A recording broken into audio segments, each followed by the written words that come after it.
Everyone wants to be able to type faster, but it's not that easy to learn. And so in this 1-hour video, I'm going to teach you everything I know about how to type really fast. 157 words per minute. There we go. World record. Hey friends, welcome back to the channel. If you're new here, my name is Ali. I'm a doctor turned entrepreneur and the author of this book, Feel Good Productivity. And as a side effect, I also happen to be the fastest typist I know with a record typing speed of 158 words per minute. And a couple of years ago, I decided to create an online course about how to type really fast because I kept on getting questions about it and because I think it's a really fun thing. Previously, you had to pay for this course over on Skillshare, but I've decided to release it on YouTube completely for free so that more people can just level up their typing speed. And we're gonna go over the fundamentals, like how to find the perfect keyboard and where to place your fingers and how to sit properly. But we're gonna spend most of the class talking about the specific tips that you can apply that will genuinely move the needle when it comes to your typing speed. Now, obviously this was recorded a couple of years ago, so I look a little bit younger, but all of the tips are just as relevant today. And very excitingly, I'm pleased to announce that I have launched my own keyboard brand.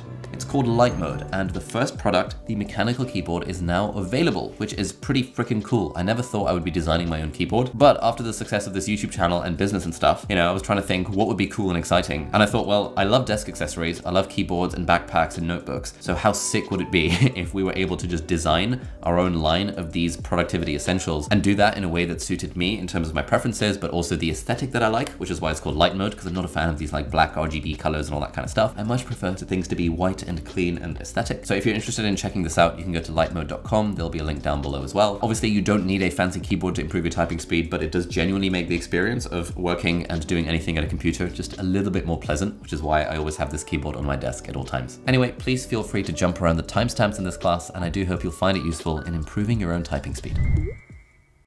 Before we dive into how we're gonna massively supercharge, boost up our typing speed, I wanna spend a little bit of time talking about why we should bother in the first place. Now, if you're watching this, chances are you're already sold on why having a fast typing speed is the best thing ever. But here are a few more reasons that you might not have thought of. So the first one, and the most important one, obviously, is that it just looks really cool and impresses people. I work as a doctor in the UK's National Health Service, and by far the biggest compliment I get from other colleagues and senior doctors is not, "Hey Ali, you're such a good doctor." No one ever says that. It's, "Wow, you type really fast." And it just really looks cool, especially in an industry where if you are around lots of real adults who don't type very fast and they're typing with 2 fingers, it just looks kind of cool. Secondly, and possibly more importantly, when you can type fast, you are just immediately more efficient and more productive when you're on a computer. So this sort of depends on what line of work you're in. For me, as a doctor, I'm doing a ton of typing. Most of my day spent typing up patient notes in the electronic patient records. As a YouTuber, a lot of the bulk of planning and scripting videos involves typing. And as a writer now, I'm writing a book. Obviously, that requires large amounts of typing. And so for all these different industries, even if my typing speed is 10% faster or 20% faster, that leads to a measurable, noticeable increase in my own productivity. Thirdly, typing fast is helpful because it actually helps us become more creative. And this might sound weird, but like often if we're sitting on a computer, which lots of us do all the time, and we're trying to be creative about something, so ideas for a book or for a YouTube channel or a podcast or a newsletter or, creative kind of stuff. In an ideal world, we want there to be basically, like as we think about something, we want it to be translated into the computer. And if you type fast, then thinking about something can very easily be translated into the computer. And in a way, writing then becomes proxy for thinking. Whereas if you're typing really slowly, it's like you're thinking and then you're typing and then you're writing. And there's just that typing link between the thinking and the creation part. So it's gonna sound weird, but genuinely, as my typing speed has improved over time, I've noticed my ability to brainstorm and be creative about whatever I'm doing has just increased kind of proportionally with the typing speed. Now, if you want to be a professional typist, whatever that means, apparently you need a typing speed of 65 to 75 words per minute. And if you're in my audience, if you see my YouTube channel, chances are you probably have a typing speed close to or higher than the speed for professional typists, which is just kind of nice. But yeah, overall, typing fast is a pretty worthwhile endeavor to pursue. It's not like, I'm gonna be honest, it's not like needle moving in terms of your productivity, right? Most of us, when it comes to our productivity, the things we struggle with are getting started, i.e. procrastination, and not getting distracted, like by throwing our phone away. And I think one of the biggest increases to productivity is just learning to enjoy the journey and learning to have more fun. Increasing our typing speed, using keyboard shortcuts, using the right apps, it's all in that final 10% of the things that actually make a difference to our own productivity and to our own lives. But hey, if you're okay with sitting down and doing the work, if you're not one of those people that really struggles with procrastination, or even if you are, the time that you're spending working you are automatically more efficient when you're typing fast. So let's dive into the content of this class and let's learn how to type ridiculously fast. Now, with all of this time that you've probably saved typing so fast, you might have some free time to do some learning. And a great way to do that is by using Brilliant, who are the sponsor of today's video. Brilliant is an interactive platform where you learn maths, programming, and AI. They've got thousands of lessons and the focus is on learning by doing, not just by consuming. I've been using Brilliant for the last 5 years now and they've been supporting the channel during that time as well. They've got a first principles approach to learning which helps you build understanding from the ground up. And it's all crafted by an award-winning team of teachers, researchers, and professionals from MIT, Caltech, Microsoft, Google, and many more cool places. Brilliant helps you build your critical thinking skills through problem solving, not just memorizing things. So while you're building real knowledge on specific topics, you also become a better thinker. And I personally think that learning every day is one of the most important things you can do. Also, if you're interested in programming, the new courses on programming are really good, and they can help you get familiar with Python, which is the world's most popular programming language. And you can actually start building programs on day one with their built-in drag and drop editor. If any of that sounds good and you'd like to try out everything that Brilliant has to offer, then head over to brilliant.org/Ali Abdaal or check out the link in the video description, and that will give you a completely free 30-day trial, and you'll also get 20% off the annual premium subscription. So thank you so much, Brilliant, for sponsoring this video. Alrighty, we're gonna go over the class project, and really the only way to improve our typing speed is to practice. And so just for this class, I have created an exclusive custom typing test on the website 10 Fast Fingers. And so that'll be linked in the video description, and we'll put the URL here as well. So when you go to that URL, it will take you to a typing test, and I am gonna do it right now. So we'll see how I do. Go to aliabdaal.com/typing/test, and you'll notice that these are words that vibe with me and are my favorite words. And so let's give this a go. Let's see how I do. This is harder than, like, normally this website 10 Fast Fingers has like the top 200 words in the English language. This is not the top 200 words in the English language, and so let's see how we do.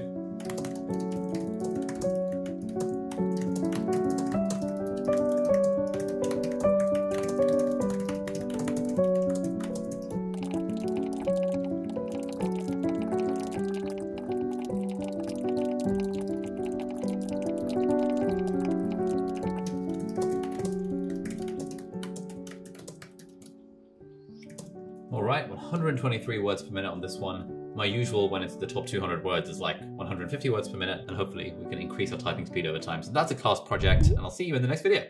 Alright, in this lesson, I'm going to give you the single biggest thing that's going to massively improve your typing speed from day one. And that is being able to use the appropriate keyboard shortcuts to correct our mistakes. Now, when we're typing, often we're going to be making mistakes and stuff as we're typing.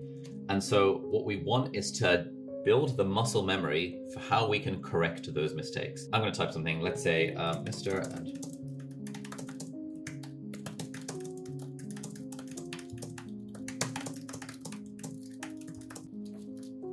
okay, I'm trying to type in the word ordinary.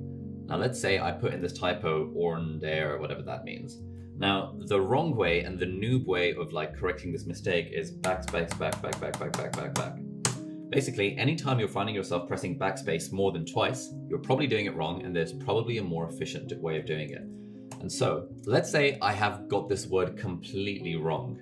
The way that I would actually correct this on a Mac is I would use Option and backspace, and that would delete the entire word. If you're on a Windows, it's Control and backspace that deletes your last word. And so if I make a mistake, I can just Option backspace, and obviously I'm Command Zing undoing to get these back.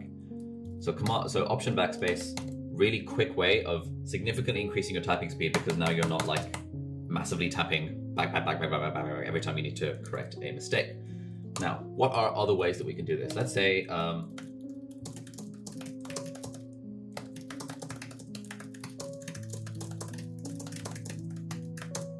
let's say I'd made a mistake and I wanted to delete a whole line.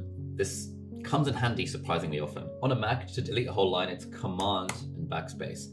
Gets rid of the entire line. So let's say if I'm typing something and I make like a significant mistake that needs a whole line to be deleted, instead of back, and instead of Option back, I will instead just use Command and back, delete the whole line, and that's all fine. If you're on Windows, then Shift and backspace helps you delete the entire line. Now, learning these keyboard shortcuts and committing them to memory and committing them to muscle memory, more importantly. I made a video talking about this and I've had so many comments from people being like, oh my God, that one tip just massively boosted my typing speed. People just don't realize you can do this. So Option backspace to delete a single word, Command backspace to delete an entire line. What about if we want to correct mistakes? Let's say I've, I don't know, made a mistake somewhere in the middle of a line.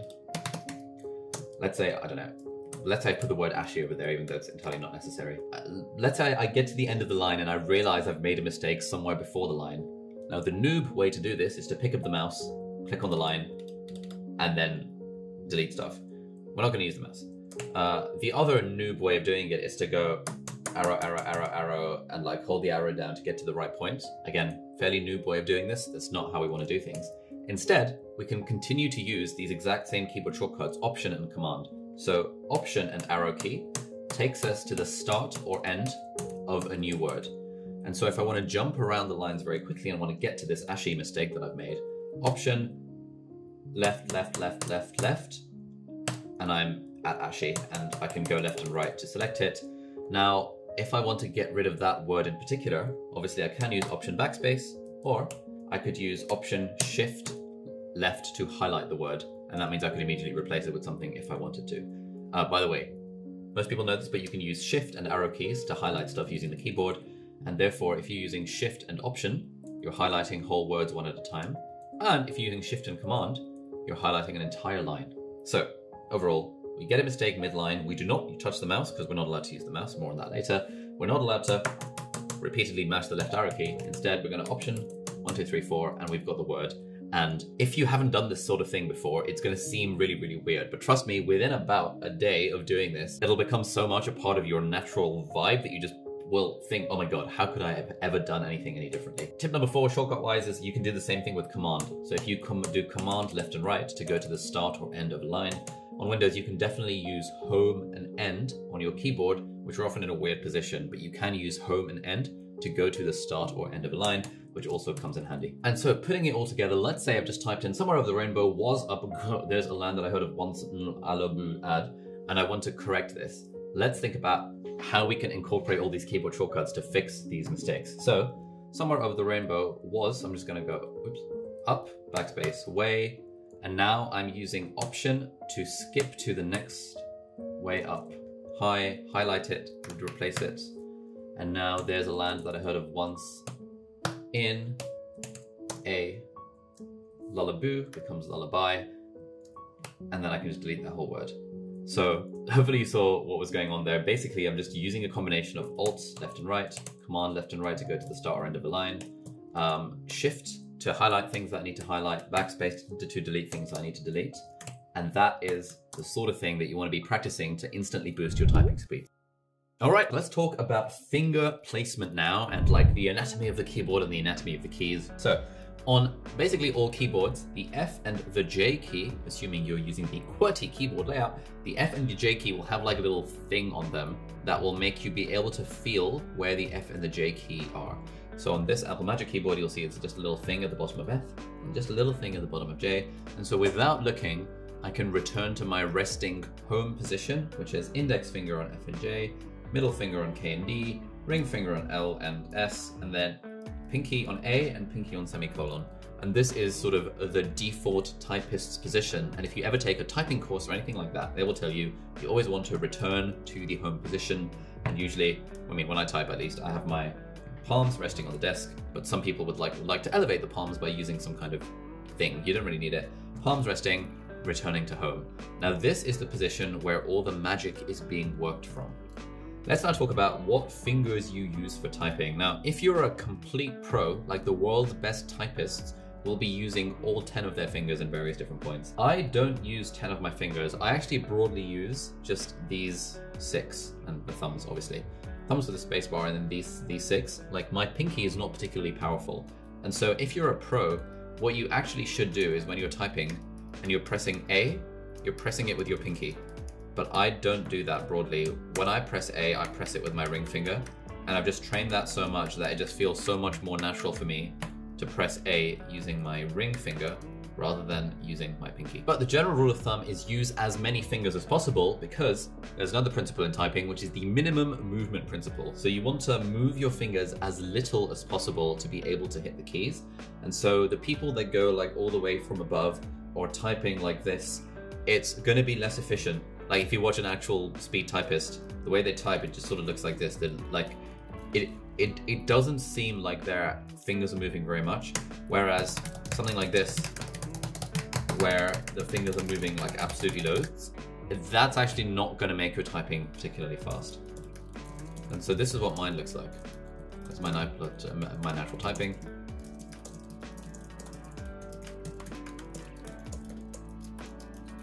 Like this is me typing, and so there's a little bit of movement. I'm not 100% pro at this. I am trying to get my typing speed up to 200 words per minute, and I know for that I need to move less than I do and potentially start bringing the pinkies into it. But broadly, yeah, I do use the pinky for the shift keys, but I don't really use the pinkies for anything else. Another important strategy that a lot of pro typists use is called the rollover technique. And what the rollover technique means is basically you don't have to wait for a key to get like unpressed before pressing the next one. And so if I'm typing in hello, the noob way of doing it is typing H and then E and then L and then L and then O. Yeah, like as you get faster at typing, you type H and then basically while you still got H down, you're pressing E. You're kind of rolling from the H into the E. So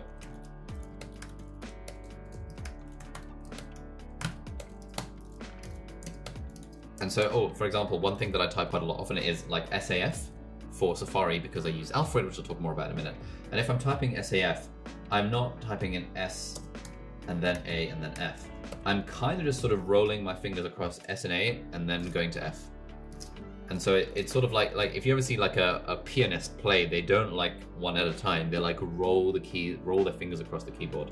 And it's sort of the same with typing, that like is a thing that you can do to get really quick at typing stuff, because then you're not waiting for the key to get depressed before pressing the next one. And so overall, coming back to this idea of finger placement, we want to try and not really look at the keyboard when we're typing, obviously touch typing, and we've got this home position to return to when we need to. And just as a general tip, if you're trying to improve your typing speed, focus on accuracy in the first instance, because if you're accurate, then the speed will naturally follow. Whereas if you're fast but inaccurate, it's a lot harder to correct that particular mistake. So that was all about finger position and the mechanics and the anatomy of typing. And let's now move on to the next lesson.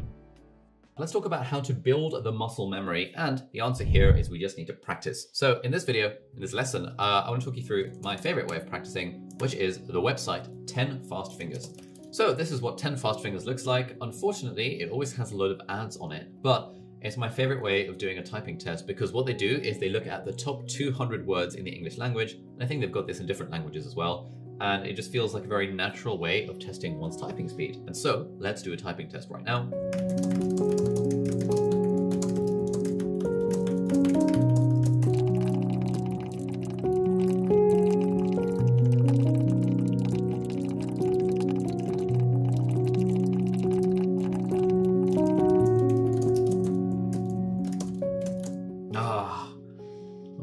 I made lots of mistakes there towards the end.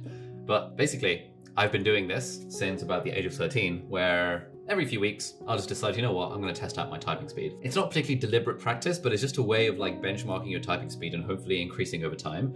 And then the more you do this over time, the more you realize little things that you can do to tweak your typing speed, like pressing the keys a little bit less hard or a little bit more hard, or like using Shift, or you're using Command A to delete a text if you get something wrong.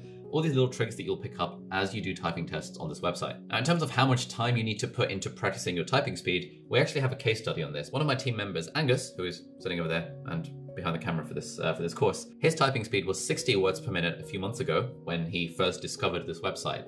And then every day for about a month, he just practiced for 10 minutes on 10 Fast Fingers. And now his typing speed is 90 words per minute. Basically, 50% increase in typing speed in about 30 days of just 10 minutes a day. That's pretty reasonable. If I could get a 50% increase in my typing speed to 225 words per minute in 30 days, I would absolutely do it. And I think this website is a really nice way of being able to practice your typing speed.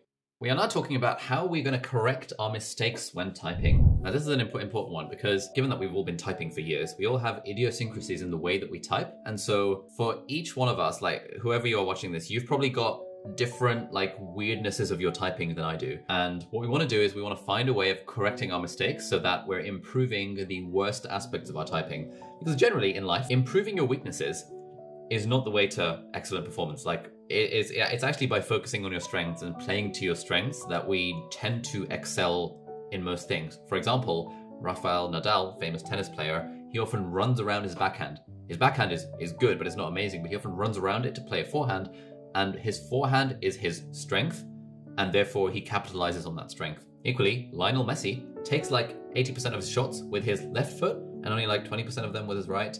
If you look at sort of how many times he touches the ball, he's very, very, very heavily leaning on his left foot. He's not saying that, oh, you know, I want my foot kind of proportion to be 50-50. He's like capitalizing on his strength. That's just a random aside, which I read in a book recently. But when it comes to typing, the thing that's slowing our typing down is our slowest words, not our fastest ones. Like, we don't get better at typing by improving the things we're good at. We get better at typing by improving our weaknesses. And the best website I found for this is keybr.com, because basically what they do is they drill specific aspects of typing and it recognizes what you're struggling with, and then it moves on to the next thing. So you can see over here, I've got my account. I've been practicing this over the last few weeks. And for each of the 26 keys, 26 letters of the alphabet, they've got this whole practice regimen. So you can see already I've done E-N-I-T-R-L. And now this is L. L is highlighted. And so it's trying to help me drill just the L key. And we'll see how I do. Let's try this now.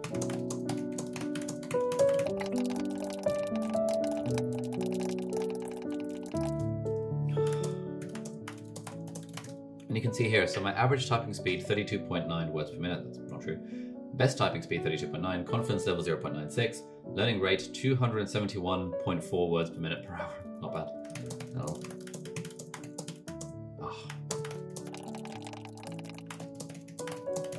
Okay, so I've moved on from L, now I've moved on to S, and it's telling me, it says not calibrated, need more samples. So now it's going to be testing my speed on the letter S. Let's see how this goes.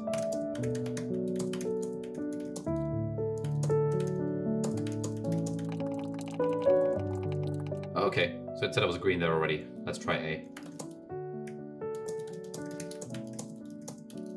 Oh, I think my A is going to be really bad. Okay, it's not too bad at all, actually. So you can see basically it'll go green if you're good at the word, the letter. So I'm good at S and A.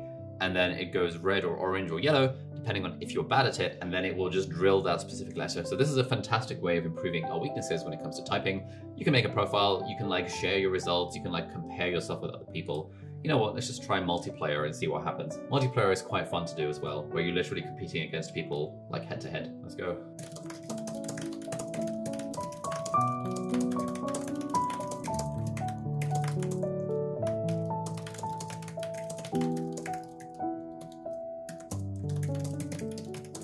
Hey, I won the race. So yeah, this is kind of fun. It's a way of like competing against other people head to head. And you can just be like, and see how your typing speed compares to other people in real time, which is just kind of cool. But yeah, KeyBR, great way to help improve your weaknesses in typing. I need to drill like the A and the S more so I can actually start using my pinky, because I need my pinky to get more force. But yeah, thanks for watching and I'll see you in the next video. In this lesson, we're talking about how you can use keyboard shortcuts to speed up your typing. Now, keyboard shortcuts are really, really helpful. Generally, the vibe is if we want to improve our typing speed and our productivity overall, we don't want to be using the mouse if we can avoid it. We want to switch to a keyboard first mentality, i.e. in general, whatever I can do with the keyboard, I'm going to do with the keyboard, because for the most part, doing things with the keyboard is much more efficient than doing things with the mouse. This is something that pro gamers have known for absolutely decades. And in fact, it's a slur within the gaming community to be a clicker, someone who clicks on their buttons, because everyone knows that that's just a noob thing to do. And so if you look at games like World of Warcraft and StarCraft and things, the pros are like using keyboard shortcuts, they're using the entire keyboard, and they're very rarely using their mouse other than to point at stuff. Whereas if you're using your mouse to point and click on stuff, generally, there are faster ways of doing it by using the keyboard. Now, practically what this means is that whenever you find yourself doing something with the mouse, or for me, whenever I find myself doing something with the mouse, I will always think, okay, is there a way that I could have done this with the keyboard instead? So, for example, I am using QuickTime Player to do a screen recording of my MacBook. Now in QuickTime Player, when you open it up, you can hit File, and then you can hit New Screen Recording. It's grayed out right now because I'm currently recording the screen. And that's been how, like, for the first 2 or 3 lessons of this class, I was hitting File, New Screen Recording. But then anytime I find myself clicking something repeatedly, like turning on a screen recording, I always think, okay, there's got to be a better way of doing this. What is the keyboard shortcut? And conveniently, on a lot of things, they will tell you what the keyboard shortcut is if you just like hover over the menu item. So I know that that Command, Control, and N is the keyboard shortcut for a new screen recording, and that's the keyboard shortcut that I used to create this very screen recording. The way that this also works is, this is Notion. Now, let's say I was, I don't know, working within a Notion page. If you want to create a page in Notion, the noob way of doing it is to kind of right click, is to click this thing, and then it's like turn into page. And now you have a page, you click on it, and you type in title of page, and now you can like type in whatever you want. The pro way of doing it is to figure out what are the keyboard shortcuts for the thing that I want to do. And so, for example, when it comes to creating a new page, I know I can use the slash commands. I can literally just do /PA, enter, and I've automatically, well, not automatically, I've manually created a new page, but it's been so much more efficient than if I was clicking. So that's creating a new page. Let's say I want a heading. Again, the noob way of doing this in Notion, in Google Docs, in Word, is to like click on the thing, turn into heading 1, right? That's like the noob way of doing it. Equally, if you were on Word or Pages or Google Docs, you would select the word, you would go at the top in the toolbar, click heading. That's all a bit of a waste of time, especially if you're creating headings fairly regularly. But what you can recognize is that there is always a keyboard shortcut for this. And on Notion, and in a lot of things, that's Command Option 1. And I just know that in most word processing apps, Command Option 1 will create a heading 1, Command Option 2, heading 2, Command Option 3, heading 3. And then it kind of varies depending on where you are. So there's like 2 benefits of this. The first one is that it improves my own productivity and efficiency when I'm using a computer. I call this digital fluency, or playing your device like an instrument. When you see like a virtuoso pianist or violinist play the device, it looks absolutely amazing. And equally, if you see someone pro at keyboard shortcuts using Photoshop or Excel or playing World of Warcraft, you think, damn, this guy's really good, or girl is really good at this thing, because they're like, you know, using the keyboard shortcuts. It's all about the keyboard shortcuts. So that's one benefit. But the other benefit is that the more you have this keyboard first mentality of using keyboard shortcuts for everything, the more it actually increases your typing speed. Because when I'm on a computer, I spend 90% of my time on the keyboard. When a normal person is on a computer, they spend 90% of their time on the mouse. And it's very hard to get faster at using a mouse. It's a lot easier and more efficient to get faster at using a keyboard. So the more you use your keyboard for keyboard shortcuts, the more your typing speed naturally increases over time. A few other keyboard shortcuts, you know, for bullet points, again, this is a bullet point. A noob would like select this text, turn into bullet list, and then you'd be able to do whatever you want from there. But if you're a pro, you recognize that in most word processing apps, asterisk space creates a bullet point. This is a bullet. This is another one. Oh, mistake, a bullet. See, using option and a backspace to delete that whole word. And dashes often create bullet points as well. Another really good one, unappreciated, is Command W, or Control and W if you're on Windows, because it just closes your current screen. It doesn't quit the app. That's Command and Q, but Command W, let's say I've opened up Notion and I want to close it and go into something else. I would never ever navigate to my X button and click that, because that's just really newbie. And it's really slow. Instead, I'll just Command W, and that's instantly gone. Now, the other thing that you might have noticed is that when I am opening apps, I am never going into my dock, wherever my dock is, I don't even know where it is, going into my dock and clicking on the app. Let's say I want to open Safari. Like, noob way of doing it is going into dock, finding Safari, clicking Safari. That's like really slow, really inefficient because we're using the mouse. The pro way of doing it is using an app like Alfred, or using an app like the Mac's built-in Spotlight. I prefer Alfred personally. It's free, you can download it. It's a little bit better than Spotlight in my opinion. But the equivalent on Windows is an app called this. I can't remember what it's called, but we'll put a link over here. Or you can use the Windows logo key. And basically the idea is that you want to be able to open up apps and files and search by just using your keyboard without having to touch your mouse. And so this is why I hide my dock on the Mac, because I really just don't need it, because I'm never going to use the dock. Instead, let's say I want to open Safari. Command spacebar is my Alfred hotkey. And so this little search box pops up where I can see whatever I want. And then I just type in SAF and hit enter, and automatically Safari's opened. Well, not automatically, manually, but like it's so much more efficient. Like, look. Like I think to myself, I want to open Safari, and then immediately Safari's open because command space, SAF, Safari, done. Really the principle here and I talk about this a lot on my YouTube channel, is that we want to be minimizing the time between thought and action. Like, I have a thought of, oh, let me open Safari, or I have a thought of, oh, let me go on Facebook or Instagram, or let me go on The Verge and see what the latest tech news is. Let's use The Verge example. Let's say I'm thinking, oh, I wonder if Apple's released their thing recently. What's The Verge saying? One way of doing it would be just open Safari, and I've already got The Verge opened. So what I did there was, I had the thought, I want to open The Verge, and immediately my fingers were Command Spacebar, SAF, Enter. It's automatic. The cursor is automatically at the location site, and so I'm typing in THEV. That's auto-completing. I hit enter with my pinky, and The Verge is opened. And so in real time, I have a thought. I want to open The Verge and see what the news is. So done. Less than a second to open up The Verge. Whereas normal person, I want to open The Verge and see what's going on Apple News. Mouse to the bottom, Safari, and then it just saves time. It just saves so much time. In fact, an even more pro way of doing it using Alfred would just be to type in the website address, because probably similar.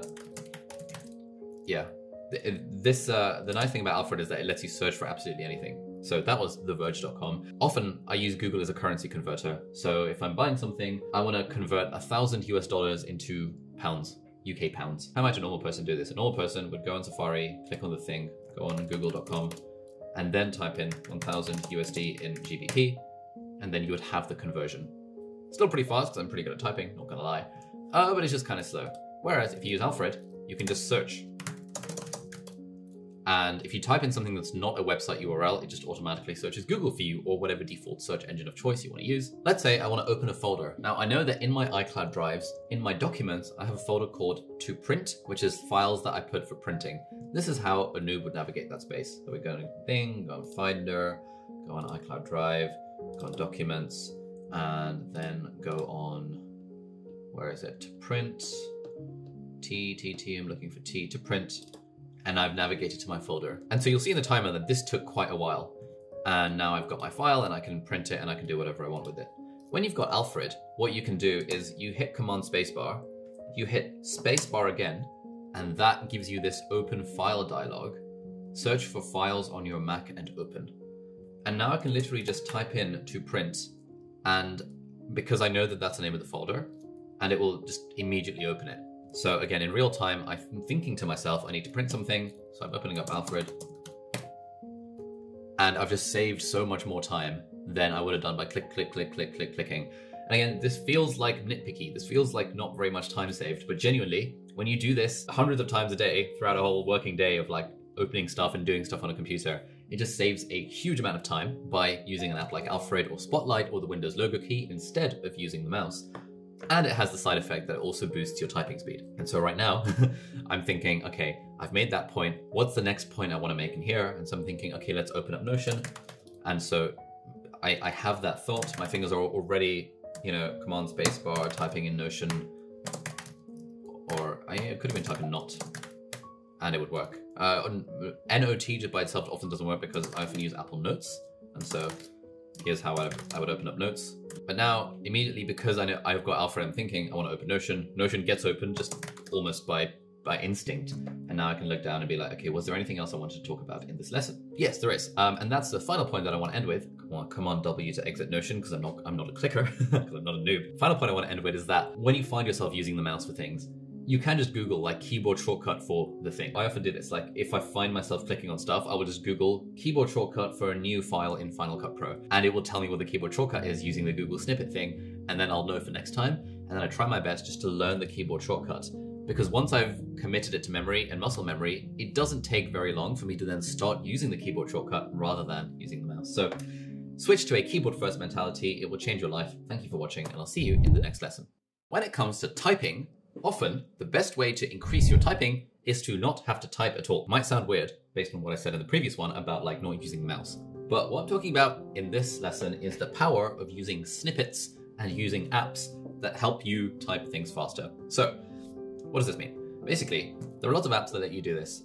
Conveniently, there's one built into macOS and iOS and iPadOS, which is the keyboard tool and text replacement. So if you're a noob, you go on System Preferences, you go on Keyboard, and then you go on Text. But if you're a pro, you would just type in Keyboard over here, on Alfred, and then you would hit Text. All right, so what does this do? Basically, replace whatever with whatever. it lets you create your own little snippets. So for example, when I type in !AR and hit space, you will see that how to study for exams, evidence-based revision tips, and a YouTube link gets pasted. I realized that a big chunk of comments that I would get on my YouTube videos would be people asking, how do I study for exams?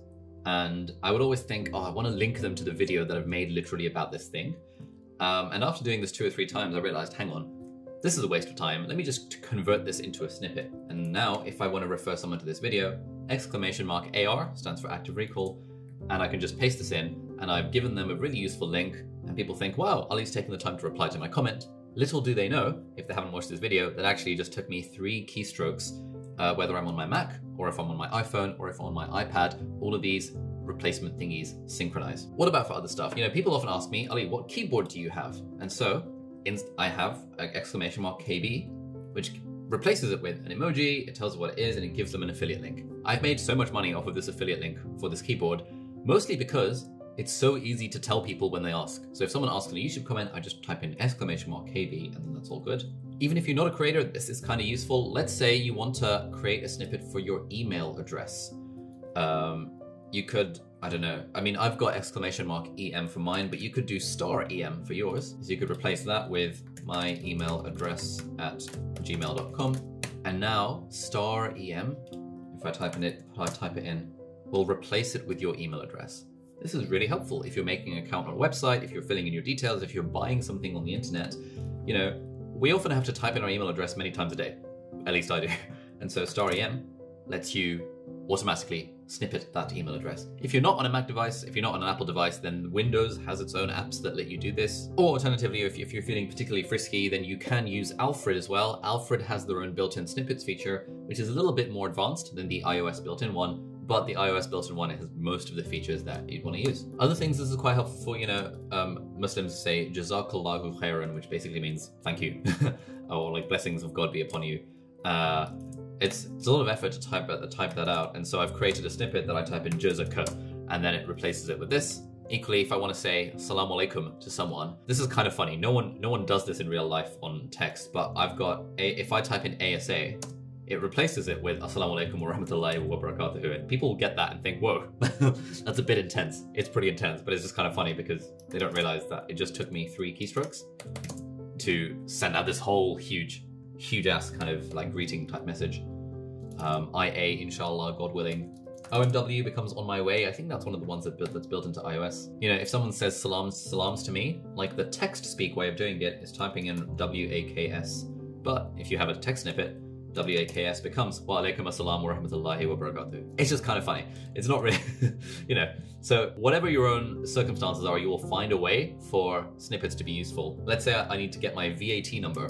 !VAT automatically inserts my European VAT number. This is useful if I'm buying stuff online. It's just always helpful to have my VAT number to hand. And so using snippets in this way lets you increase your typing speed, but like in a sort of artificial way, because the best way to increase your typing speed is to let the computer do the typing for you. So snippets are really useful. Anytime I find myself typing in something more than twice, I think, okay, let me create a snippet for this, and then I never have to type it out again in my life. It's really, really helpful. The other interesting app that you can use, which I don't really use very often because I used to use it quite a lot in med school when I was studying for exams and things, is called Text Sniper. Now this is a cool app that lets you basically screenshot an area of your screen, but it will automatically convert the text in that screenshot to actual text that you can just copy and paste somewhere. Because otherwise you're copying and pasting a screenshot image with text on it, but with Text Sniper it becomes actual text. That's kind of useful. I know a lot of medical students that use it. I don't really have any need to use it very much these days, but it's kind of cool. So overall, try and find apps that help you eliminate the amount of actual typing you have to do, and that improves your typing speed immeasurably. Let's talk about how to choose the perfect keyboard for typing fast. And to be honest, really the main thing here is you want to pick a keyboard that you like. You like the sound and the feel of. I've got 4 here. I test keyboards fairly extensively, but you know, I've landed on a few personal favorites having done extensive testing. So basically, the first thing we want to figure out is, do we want a membrane keyboard or do we want a mechanical keyboard? Now, mechanical keyboards generally sound louder, and they are mechanical because of some weird like switch mechanism. Whereas membrane keyboards are kind of the old school normal keyboard design. And then there's like Apple keyboards, which are sort of have their own like mechanism, the butterfly mechanism in the individual keys, and feel slightly different to normal keyboards. But basically, you've got normal keyboards like the Apple Magic Keyboard, and you've got like mechanical keyboards like Razer Pro Type, or the IQ Unix F96, or the Keychron K2. Should you use a mechanical keyboard? Some people swear by them because they just sound more like tactile when you're typing on them. It feels when you're typing on them that you're actually doing legit typing. Whereas the issue with like a keyboard like the Apple Magic Keyboard, even though it's very good, is that typing on it, it feels less like you're typing, and it's like really weird. Like if you try a mechanical keyboard, you'll get an idea for whether you like or don't like them. I am kind of 50-50. I spend quite a lot of time typing with mechanical keyboards, but then I also spend a lot of time typing with the Apple Magic Keyboard, which is probably my favorite keyboard of all time. It just works, and it's the keyboard I've got my fastest typing speed on, which is 157 words per minute. And my typing speed on mechanical keyboards is a little bit slower, so around about 150, 145. I think that's mostly because in mechanical keyboards, the keys travel more. With a keyboard like the Apple mechanical keyboard, it's like you can literally touch a key and it will be pressed down, and it's very small and there's not much movement, following the minimal movement principle. Whereas with a mechanical keyboard, you sort of hit a key and then there's quite a reasonable distance for it to go, and so you kind of get the idea. So I'm a bit slower with mechanical keyboards than with the Apple Magic Keyboard, but your mileage may vary. I suspect most people are faster with an Apple Magic Keyboard than they are with a whatever type mechanical keyboard, but if you prefer the look and the feel of mechanical keyboards, then it would make sense for you to use those. All right, secondly, let's talk about the difference between normal keyboards, i.e. rectangular ones, and ergonomic keyboards. And there are all sorts of fancy ergonomic keyboards that like let your hands rest, like a curved kind of design. I've never really tried one. It's on my list to try, but I know some people that much prefer to use ergonomic keyboards. They tend not to say that those keyboards help them type faster. They tend to say those keyboards help because they've got like carpal tunnel syndrome, or it helps them avoid repetitive strain injury. I don't think, having been using a computer for the last 20 years, I don't think I have repetitive strain injury or carpal tunnel syndrome from using a keyboard, but I do want to try out the ergonomic stuff. Either way, I think they would be good for helping you learn how to type, especially if it's a keyboard that has the two halves separated, because then you can't cheat and you have to hit the appropriate keys on one half of the keyboard with that hand. Whereas otherwise you can do a lot of like crisscrossing of hands, which is just a little bit inefficient. But you know, try out an ergonomic keyboard and see if it works for you if you get wrist pain or carpal tunnel syndrome or things like that. Thirdly, let's talk about keyboard layouts. There's a few of them. QWERTY is by far the most popular, QWERTY, you know, the keys at the front. But then there is also the Dvorak keyboard layout and the Colmac keyboard layout. To be honest, the only one I have ever used is QWERTY. Most keyboards, basically every keyboard in the world is a QWERTY layout. People say that you can go a bit faster using Dvorak, but I have never tried it. I've never needed to try it. I think the flexibility of just being able to pick up any computer and work with it with a QWERTY layout far outweighs the fact that maybe you might be 1 or 2 words per minute faster if you use Dvorak. It would just be an absolute nightmare if you're using a friend's keyboard, or if you're at a co-working space, or if you're in an office, or if you're on your phone, to switch everything to the Dvorak layout. And finally, when it comes to choosing a keyboard, like this is sort of related to mechanical versus membrane, but like the quality of the sound, I find that like when I hit keys, I often get into a bit of a rhythm. Usually I also have a song playing in my head or on through the speakers.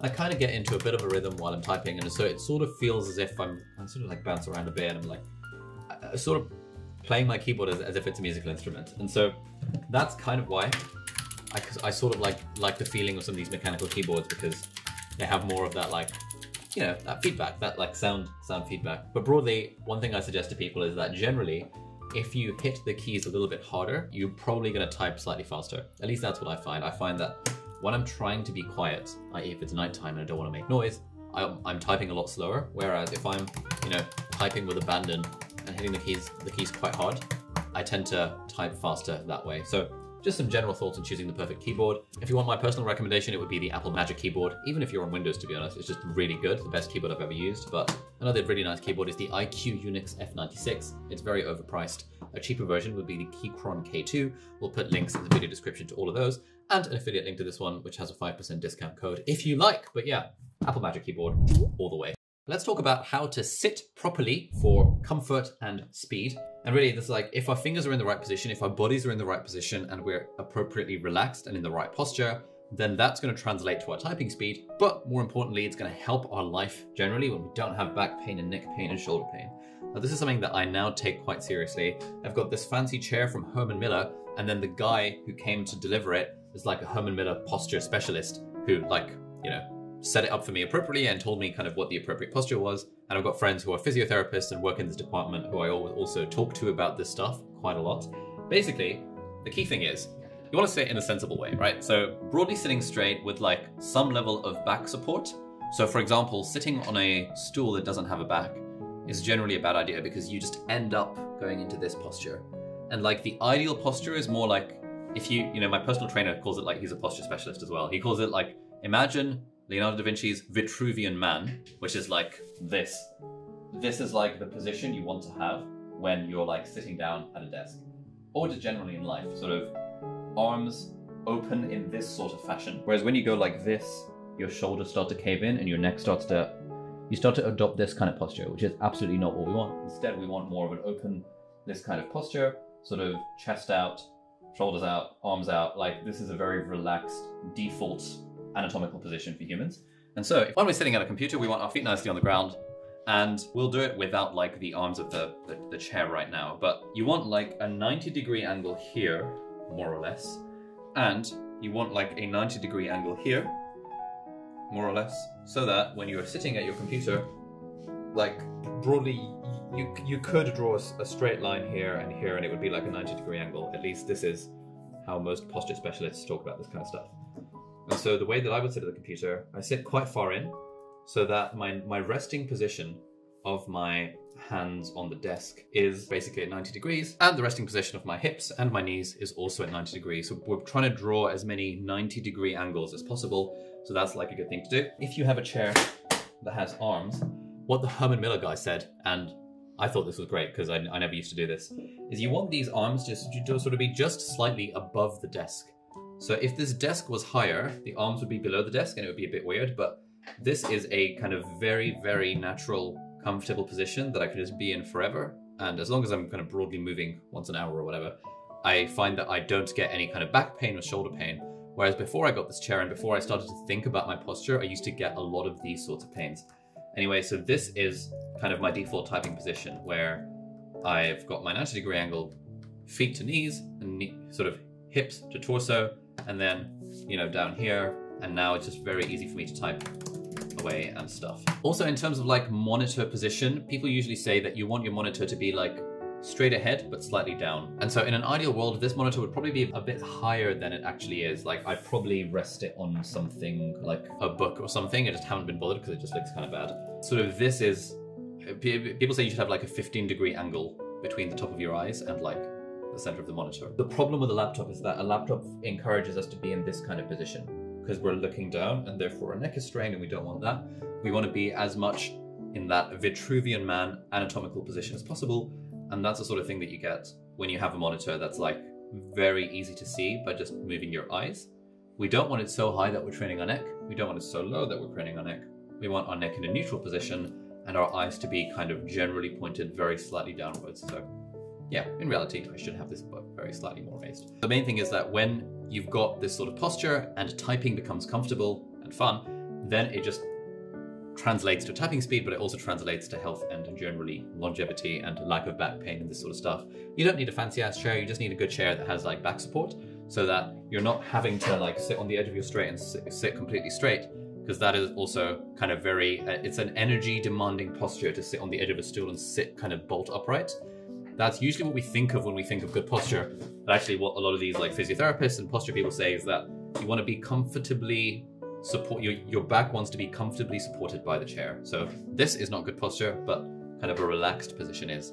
And the other really the cardinal rule of good posture at a computer is that you want to be changing your position every half an hour to 1 hour and moving around. And so this is a sit-stand desk. So I can turn it into standing mode.